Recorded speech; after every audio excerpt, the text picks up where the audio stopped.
What up, YouTube world? It's your boy Halucha Lucha, aka Matthew J. Brownlee, and I'm back with another Raw Talk.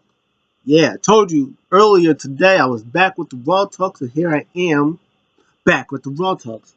I got my handy dandy phone book, I got my you know what it is, and here we are talking about tonight's Monday Night Raw, which I thought was great.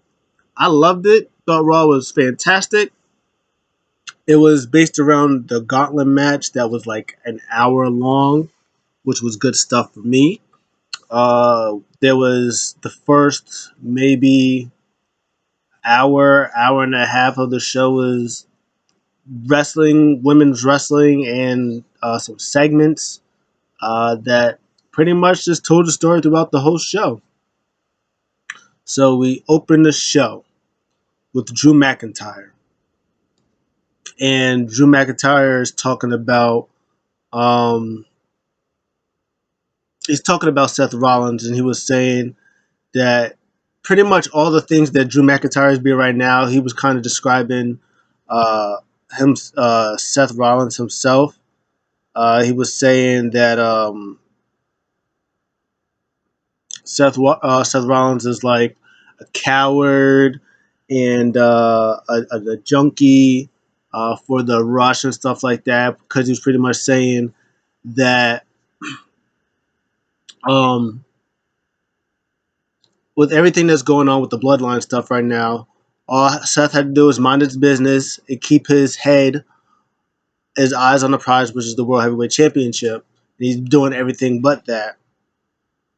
And Seth comes out. Drew says, "We have a future world champion in Drew McIntyre we can actually invest in and be proud of." Um, he was saying Rollins comes out. He calls out Drew McIntyre, questioned whether he could win without the bloodline, because he was saying that Drew's pretty much become CM Punk, because earlier the crowd was chanting CM Punk because um, they kept chanting "What" at Drew McIntyre, and Drew McIntyre was like, "If you're glad I took out CM Punk, say what?" And they kind of said it was like, "Whoa, hold up, boo!" And then they were chanting, they were saying CM Punk, and Drew McIntyre was saying that The Rock is the guy he's the one, he's the money guy, he's the one that should have had the match with Roman, whatever. And Seth comes out, he was like, "Yeah, you saying all that, but I thought CM Punk was a hypocrite, but you're really the bigger hypocrite, because you're saying you don't need you don't need the bloodline, or the bloodline has been doing this for all these past months, but a couple of weeks ago when you faced Cody Rhodes, the bloodline was there. Would you have beat Cody Rhodes without the bloodline? No, you wouldn't have. Last week you had the bloodline there to help you again. Would you beat Jey Uso without the bloodline? I mean, maybe he beat Jey Uso like twice already, so maybe he would have beat the bloodline. Maybe he would have beat him without the bloodline. But I think the second time he also got help from Jimmy. I think the first time he beat him fair and square. I think the second time he needed somebody's help. I don't remember with the bloodlines or who, but he did get help the second and third time he beat Jay. So maybe he needed the bloodlines help for Jay. Maybe he didn't. That's not my business. But that's the argument Seth was able to use, because he did use the bloodlines help last week. And then Seth was saying, it doesn't matter after all the things that I have juggling going on with me. I have Brock, I have Roman, I have Solo, I have Jimmy, I have this tag team match. All these things, my back, my hips, my neck, everything. I have all these problems, and you're way down here at the bottom of my problems because I already beat you twice. So you marinate on that. That was tough, which is true. But in my mind, sheesh, hey, Seth Rollins is overlooking Drew McIntyre, and that's gonna be his downfall. And it is what it's gonna be. It is what it is. And Seth Rollins was trying to Drew McIntyre into attacking. It was like, oh, come on, attack me. Give it to me right here. Come on. And then he gets on his knees, pause. He was like, yeah, come on, hit me with the Claymore. Yeah, hit me right there. Yeah, yeah, come on. Come on, do it. Oh, wait. I forgot you're a coward. Let me turn my back so you can attack me from behind. Yeah, Seth Rollins. Yeah, after Friday, Seth Rollins was like, all right, y'all gonna relax on calling me these names, thinking that I'm out here soft in these streets. Nah, you want some of this smoke? I'm 100% come get some of this smoke. So that's how Seth Rollins is feeling. He's gonna lose, but you know it's gonna be great. And then well, I'll talk about that last. So next up, Becky Lynch has a match with Liv Morgan. This match was really good, fantastic. Becky Lynch wins. In the opening, they go back and forth. Liv does this cool like springboard. She does two cool code breakers. She does like one code breaker, and then she does like a springboard version of a code breaker. Good stuff. They did the thing where Becky hits the manhandle slam, but she kind of like rolls, so she doesn't get three. Same thing when she hits Liv hits Oblivion. Um, yeah, this was a fun match. You guys should check it out for yourself. Cole notes that this is the first time Liv Morgan and Becky Lynch has faced each other in like 2 years. Um, yeah, good match. What did? Oh, Becky won where Liv was going to the top rope again, and I think she was going to try to hit like a something, maybe a code breaker or something, but uh, Becky catches her midair, boom, manhandle slam for the win. Um, and then I don't know if they shook hands, but Rhea came out and Liv Morgan was talking that trash to Rhea. She was like, "Hey, you watch out for that title because I'm still coming for you. Don't matter what happened to me and Becky, me and you, we still got them issues. So you keep that title tight for me because me and you, we ain't going nowhere." Um, so then after that, Rhea comes to the ring, and she pretty much just says, you doing all this stuff, all this fighting because you know you can't beat me. You don't want none of this smoke. Yeah. So you said a couple of weeks ago you try to see if you can still, hang. You could be better than me, hang with me. You can't. So that's why you keep having all these crazy matches. You keep having these matches with Liv and Naya and getting all these stuff in trouble. So you won't have an excuse. So when I actually beat you, you'd be like, well, it's because I was tired and stuff like that. What's going on? And Becky Lynch pretty much just said, whatever. Uh, Whatever happens, I do this. I fight. I'm a fighter. And come WrestleMania, I'm gonna beat you. I'm gonna win that chip. Oh, she's not. She's not. No, she's not. So that was that. Good match. Good after match. Rhea really should win. I don't think she's gonna lose. It'd be silly for her to lose. I don't know who is able to beat Rhea.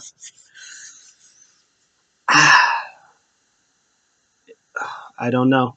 I can't tell you. If Jade was on Raw, maybe Jade, but Jade's not on Raw. Jade's gonna be on SmackDown.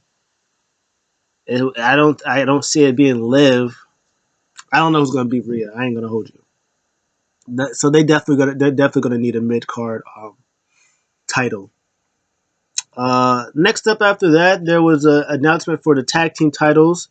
Um, they're going to hold 5 qualifying matches, and those qualifying matches are gonna be 3 from Raw, 2 from SmackDown. And the winner of those is going to be in a 6-pack ladder match challenge or something like that. I think that's what they called it, a 6-pack challenge. I think it was like a ladder match to see who's going to walk out as champions. The Judgment Day was not happy about that. They was like, no me gusta. We gotta talk to those to see what's going on. Who made this idea because it was not a good one. So they go do that, and then up next we have Candice LeRae and Indy Hartwell versus Rene Dupree and Ivy Nile. This comes off of last week during one of those backstage segment things. Well, it was an after segment, like Raw went off the air and they did like one of those exclusive things where uh, Indy and Candice were kind of upset about what happened. Well, more Candice was really up. She was upset. Oh, it was. I think it was on Raw. Candice was mad that they was losing. It was like something's gonna change, and Ivy and Maxine was like, "Hey, it's cool. Don't worry about it." And Candice was like, "Hey, who's this scrub? Ah, sucker! Dude, I don't need no advice from you. You suck. Cheekbones. No bueno." And she was all sad and depressed and stuff like that. So they're gonna have this match. Maxine for in the tag match, she was very limited, but she was hitting the moves pretty decently. It seems like she actually is, getting more comfortable, and they're running the story where she got booed at the live event, and now Candice LeRae is kind of like the crowd now, but she's like heel version of herself now. So Maxine was doing some stuff, and then she went to do the behind things. She went to do the reverse worm, and then Candice just comes in the ring. Was like, "Excuse you, you was finna hit that stupid. You was about to hit that move on Indy. No, no, no, no, no, no, no, no." And then Maxine was just like, "Hey, whoa, whoa, relax, hey, yo." And Candice was like, see what happens. Your dead brother is here. He would have been ashamed of that stupid move you would have done." I was like, "Damn, Daniel, that's tough." But yeah, she was berating her. She was talking all that trash. Player hater of the year. Candice LeRae has entered the chat. Now it's Candice LeRae, Drew McIntyre, Carmelo Hayes, AJ Styles is in there. Um, who is the player hater from AEW? Oh, Hangman Page, he's in there. Player hater. So it's done five now. Candice is in there. Just from stopping the match to tell her, "You thought you was gonna hit that move, talk about the father or talk about her brother who being passed away." I said, "No, that's why everybody's booing you, because you're here being a joke." Sheesh. And then Maxa was like, "Okay, I'm out of here." And then Candice sits with a big boot. Candice takes out Ivy, and she's like, "Pin her now." And then she pins her. So personally, I'm like, "Hey, Candice, Indy, hop on that Candice train, become heels, beat them up, climb your way back to the tag team division, because y'all got split up. It's a wrap for both of y'all." Well, probably mostly going to be a wrap for Indy. So she got to hop on that bad the heel tag team machine and hop on that. Backstage, oh,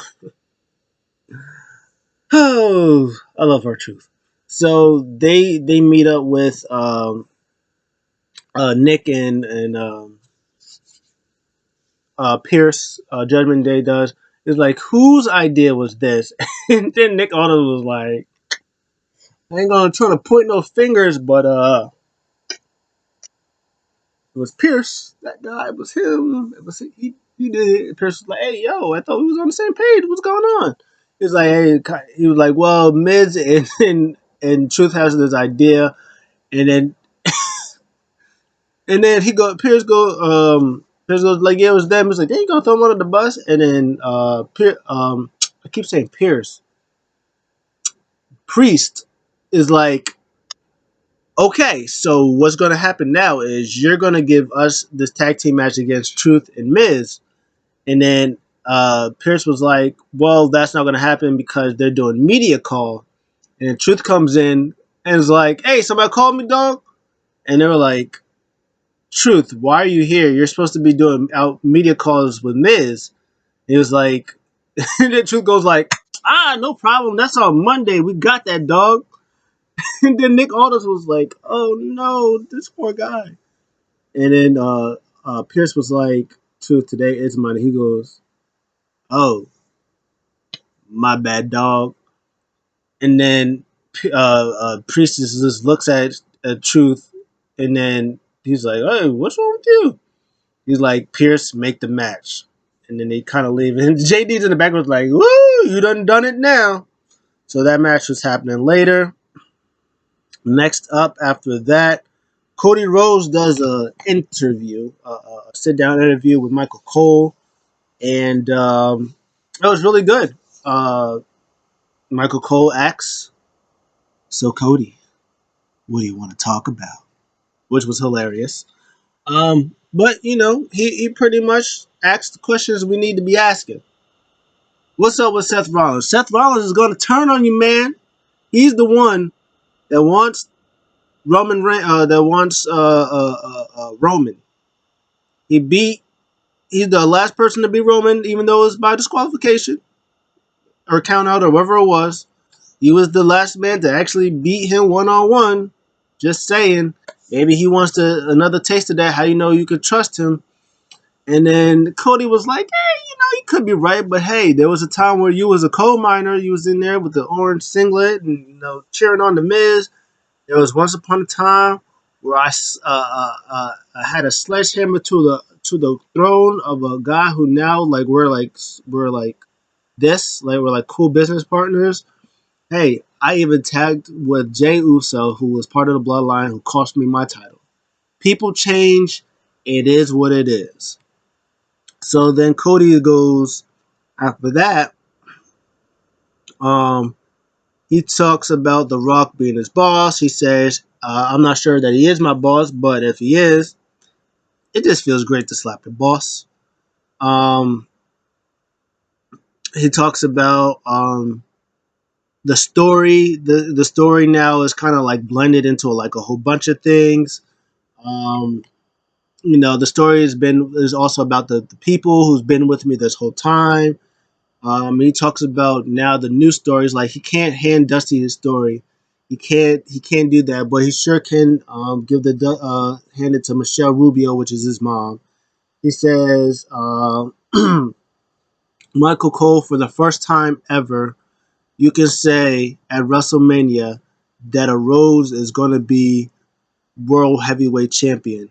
He said at WrestleMania 40, you can say that Cody Rhodes finished the story. Uh, you just gotta watch the segment. I didn't know justice because I'm not Cody Rhodes. Cody Rhodes is the GOAT. Um, Michael Cole is the GOAT. I'm not the GOAT. Just watch that, and I honestly thought, hey, Cody could finish the story at another time. Now I'm like, I don't know, Cody gotta finish that story at WrestleMania. You know what I mean? You feel me? Next up after that, it is Damage Control defending their championships uh, against Shayna Baszler and Zoe Stark. This was a good match. Fun stuff. Kyrie and Asuka worked great together. That's why they're the tag team champions. Shayna and Zoe, they worked pretty solid together, but there's only one title and they already lost, so I don't know what they're gonna be able to do to get back in that title contention. I don't know who they're gonna have to beat, but I don't know what case they got. Unless the case is gonna be, hey, we was gonna win, and then Dakota Kai kind of cheated at the end to help them win. Sheesh. I don't know, but it was great. Michael Cole noted that everybody was NXT champion. Stark was former NXT tag team champion. She said her partner, current women's champion, Damage Control Zone, Io Sky. Talked about Shayna being a two-time NXT champion, Kyrie being champion, taking it from Shayna, and Shayna taking it back from her. Talk about Asuka being the longest reigning champion in NXT history. Talks about this could be Shayna's fourth, I think, WWE Women's Tag Team title run. I think fourth or fifth, because she won it with Naya. She's won it with somebody else. I know she won it with Naya. I forgot who else she won it. Was it Tamina? Was her and Tamina tag team champion? I don't remember. But anyways, um, yeah, this was good stuff. Zoe Stark really shined in this. Unfortunate she's not going to be champions anytime, but maybe sometime down the line they need something. I don't know what they need. They need something. Um, yeah, damage. Dakota Kai towards the end. I think Shayna was doing a fair the clutch, where Kyrie was trying to like do different ways to escape it. They did the thing where in the NXT days she did the thing. She was gonna choke her out, and then they did the 10 combination, but she still had her in it, and then they went towards the rope. Dakota Kai got her foot on the rope, and that's when she said, "Boom!" Back fist, hold that, tag in Asuka, kick her in the face, tag back in Kyrie, and they do that insane elbow combo thing. For the win, W's for the tag team champions. So that was good stuff. Damien Priest versus R-Truth, also good stuff. Damien Priest goes in the ring. As soon as he goes in the ring, what pow! Pops Truth in the head with the face with the briefcase. It attacks him. They go back and forth. Then DIY comes out. They're cheering on Truth, and then towards the end, Judgment Day, they attack DIY. And then that's when all the distraction happens. Um, Truth was hitting the five knuckle shuffle, the Cena stuff. Actually hit him with the AA for a close two. But in the end, South of Heaven, 1, 2, 3. He wins. Damien Priest, and then JD attacks them all from behind, and then Judgment Day stand tall. So that's what happened with that. Jay Uso comes out. Big reaction. They loved him. Jay Uso. Point. He said, "Hey, Jimmy Uso, I want to match with you at WrestleMania. Brother versus brother, me versus me." They said me versus me. That's hilarious. Oos versus Oos, Bloodline versus Bloodline, or he said blood versus blood. Um, Me versus you at WrestleMania. And that was it. That was the end of the promo. Short, sweet, to the point. We like those. So I think this will probably be the third one. They had Brett versus Owen. They had Matt versus Jeff. Now they're gonna do Jimmy versus Jay. Jay's gonna probably win, as he should. Even though Brett probably should have won against Owen. Well, Owen should have won, and he did. So actually, that's good that he won. Jeff probably should have definitely beat Matt, but I think Matt beat Jeff. You would think Jimmy would beat Jay because of the weird way they did it, but Jay's definitely going to beat Jimmy because Jay is definitely going to be a singles champion um, very soon after WrestleMania. Um, so,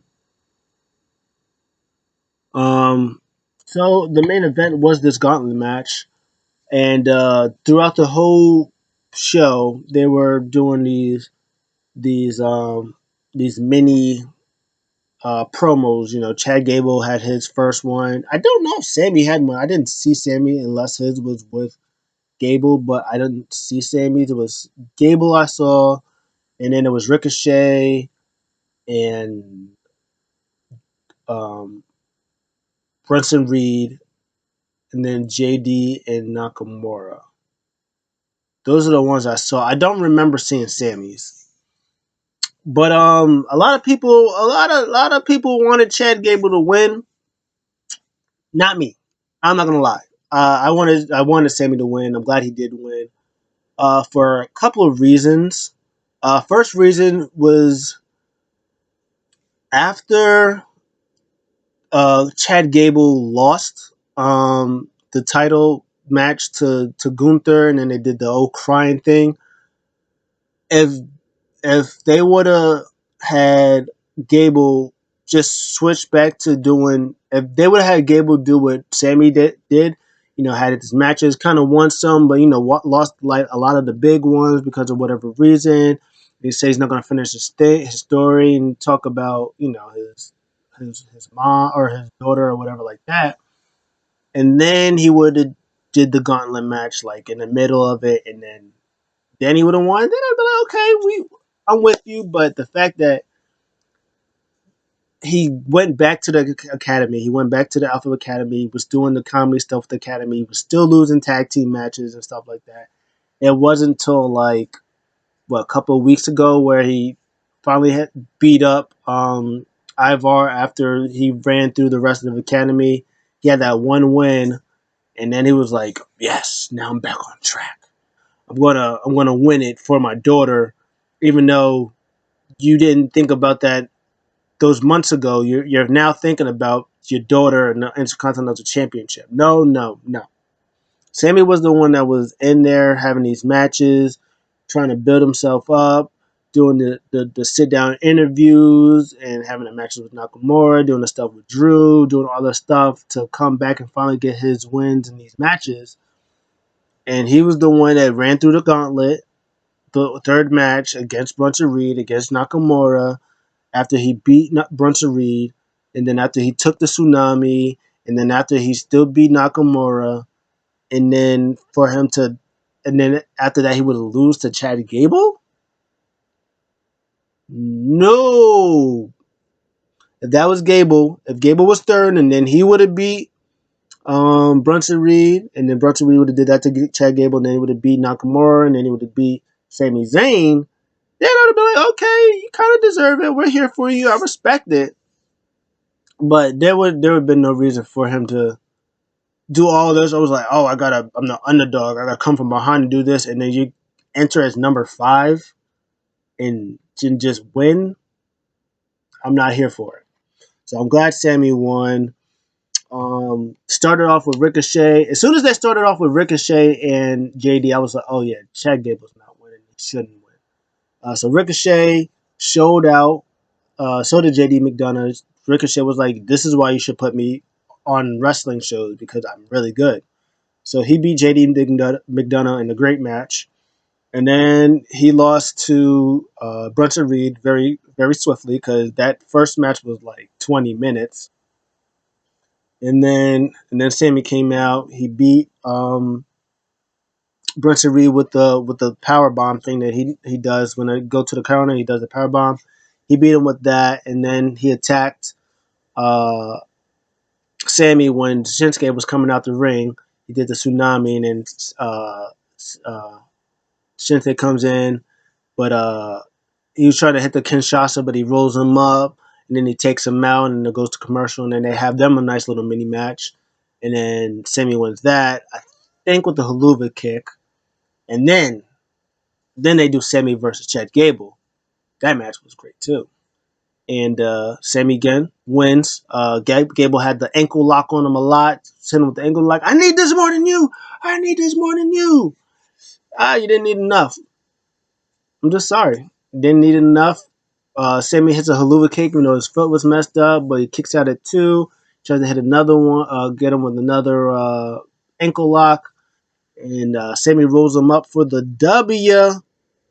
Yeah, that was good stuff for me. I liked all of that. Um,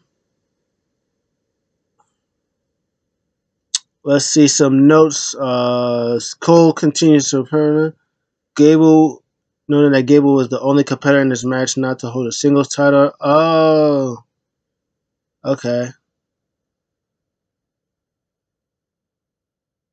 Yeah, I do remember this. They really did hype up Gable for him to win. And it was good to see for the audience.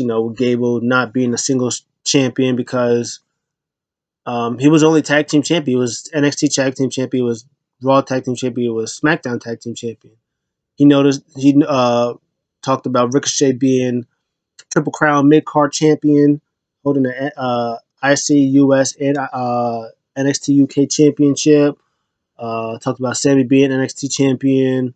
I think he talked about Brunson being North American champion and Nakamura being US and NXT champion. So, you know, I think Chad Gable will have his shot. I think he will have his chance. But I mean, like I said, if Chad Gable would have, as soon as he would have lost to Gunther, and then he would have went to the academy, but like, hey guys, I love you guys, but right now I'm trying to focus on me. I want to focus getting back on winning ways, doing this, being Intercontinental Championship because of what a Gunther said to me about my daughter, or what Gunther did to me on my daughter, making my daughter cry. I gotta put you two guys to the side for right now. Gotta focus on me till WrestleMania. And then he does the match. He has some of these matches. He does the thing with Drew or whoever. Maybe he does the thing with Nakamura, stuff like that. Him and Sami probably go through the same type of thing. And then Gable would have won. Then we would have been talking. But that didn't happen. They waited to the last minute for Gable. And Sami was, to me, in my opinion, the better option. It's going to be hard to think. Will Gunther retain against Sami? In my opinion, it's either Sami or Jay. I feel like if Gunther does retain at Mania, he would have. I don't know. It'll be interesting because Jay Uso also talked about winning the singles gold. So after he takes out Jimmy, does he face Gunther the next night out on Raw? And he beats Gunther. Does Sami beat Gunther? Does he go to Backlash in France? I think. Does he go into there or Germany or wherever Backlash is? Does he go into there as champion? Ah man, it'll be interesting to see what they do. Hey, does I don't know. It'll be interesting to see what they do. It's still going to be really interesting to see what happens with Damian Priest with the Money in the Bank briefcase because it looked like a little bit that he was going to like fix excuse me. Seemed like he was going to face Gunther too, so maybe he cashes in on Gunther. Maybe he faces Chad Gable in Berlin. Maybe Chad Gable wins and then Damian Priest cashes in. Maybe Jey Uso cashes in, or maybe Jey Uso beats Gunther and then Gunther catches. I don't know what's gonna happen. But it will be interesting to see what happens on this road to WrestleMania. They got a lot of twists and turns going, especially with the world title scene, the IC title scene, the tag title scene. Going to be interesting because Finn did say this interesting point where, hey, we have to defend both our belts. You know, we double champion, got to defend both our belts. So that sentence made me kind of feel like it's not one belt. So maybe like Damian Priest for Raw, they have one side of the titles, and then maybe like whoever's going to be on SmackDown. I don't know who's on Smack. Whoever is on SmackDown that will hold the other one. So maybe one holds the Raw one, and the other one holds the SmackDown one, and you know maybe they're both champion. They maybe just be like, oh, we separate the titles. Maybe they'll do that.